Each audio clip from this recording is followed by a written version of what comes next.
A former federal regulator is calling an April sniper attack on Silicon Valley's phone lines and power grid a terrorist act.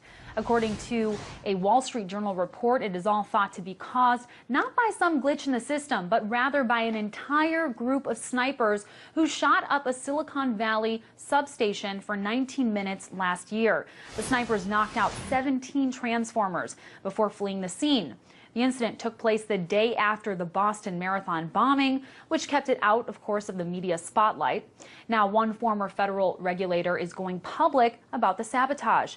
Jon Wellinghoff, who was the chairman of the Federal Energy Regulatory Commission at the time, says this is the most significant incident of domestic terrorism involving the grid that has ever occurred. Wellinghoff also cautioned that if this were replicated across the country, it could take down the U.S. electric grid and black out much of the country. Utility executives and federal energy officials have long worried that the electric grid is vulnerable to sabotage.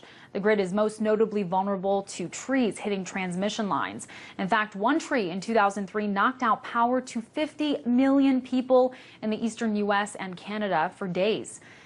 In the April incident, a blackout was avoided due to utility workers who were able to reroute power around the site, but the substation was knocked out for about a month.